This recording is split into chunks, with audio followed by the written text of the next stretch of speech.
ఆయన బలము నీలోనికి వచ్చిన తర్వాత మోషే అంతవరకు చేయని కార్యాలు, మోషే జీవితములో 80 ఏళ్ళు జరగని కార్యాలు దేవుడు వచ్చిన తర్వాత ఒక బలహీనుడు అంత అయిపోయింది, కొట్టివేయబడింది జీవితము అన్నప్పుడు ప్రారంభమైంటున్నది. ఆ తర్వాత 40 ఏళ్ళు చరిత్ర మార్చేసింటున్నది. ఆ తర్వాత 40 ఏళ్ళు దేవుడు తనతో వచ్చిన తర్వాత జీవితము మారిపోయింటున్నది. ఆయన చెప్పిన మాట ఏంటంటే, నేను ఉన్నవాడనే, I'm the one who is going to be with you అంటున్నాడు. నేను నీతో ఉండాలని. నిజంగా చాలా వరకు మనకి దేవుడు ఉంటే, దేవుడు వస్తే నాకేంటి, జీవితం మారుతుంది. దేవుడు నీతో వస్తే, దేవుడు నీలో ఉంటే 80 ఏళ్ళు జరగని జీవితము, 80 ఏళ్ళు బాగు కానేని జీవితము, ఆ 40 ఏళ్ళు తను బాగయ్యేదే కాదు, కానీ అనేకుల జీవితాలు బాగు చేయడానికి దేవుడు వాడుకున్నది ఎప్పుడో తెలుసా?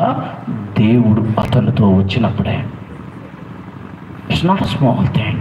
నీవు నేను అనుకున్నట్టుగా అది చిన్న విషయము కాదు. దేవుడు చేయి పట్టుకోవడము, దేవునితో పక్కన నడచడము చిన్న విషయము కాదు, అది గొప్ప విషయము. ఎందుకనగా జీవితాలు మార్చేదదే, జీవితాలని మార్చి నడిపించేదది. అదే చెప్తుంటే అర్థం కావటం లేదు మోషేకి. నేను ఉంటానయ్యా నీతో, నేను ఉండువాడను అని చెప్పిన మాటకి అర్థమైందంటే I'm going to be with you. దానికి కావాల్సినది ఏంటి అని చూస్తే విశ్వాసమే, ఇంకేం లేదు.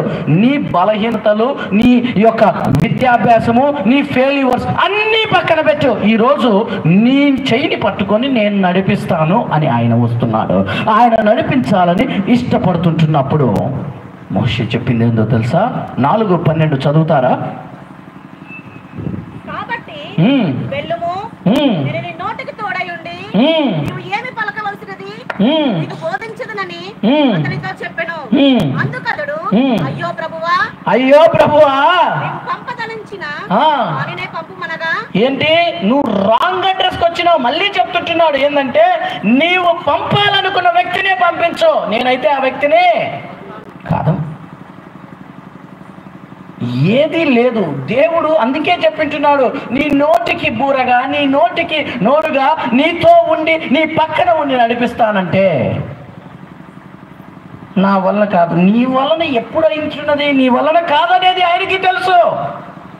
నీ వలన కాదనే నీలోనికి ఆయన వచ్చి నీతో ఆయన ఉండి నిన్ను నడిపించాలని ఇష్టపడింటున్నాడు, నిన్ను బలపరచాలని ఇష్టపడింటున్నాడు.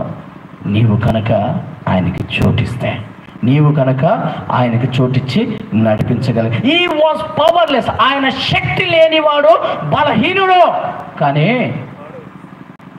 ఆయనలోనికి వచ్చిన తర్వాత, ఆ దేవుడు అతనిలోనికి వచ్చిన తర్వాత అలాంటి కార్యాలు చేసిన బలవంతుడు లేడు. దేవుడు ఉన్నవాడు అనగా నీతో ఉన్నవాడు, మర్చిపోతుంది. God is came to be with you. నీతో ఉండువాడు అంటే అర్థం ఏంటి? నాతో ఉన్నాడు, ఏం చేస్తాడయ్యా, ఏం చేయగలడయ్యా అని నీవు అనుకుంటున్నావేమో.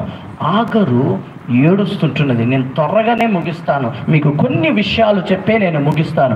రెండోదిగా ఆ తల్లి ఏడుస్తుంటున్నది, ఇంట్లో నుంచి తరమగొట్టబడిట్టున్నది.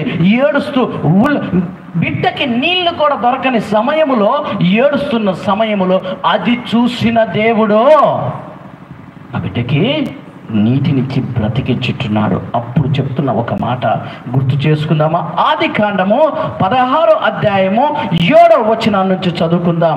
అన్నీ కోల్పోయింటున్నది, తిరస్కరించబడింటున్నది, ఒంటరైంటున్నది.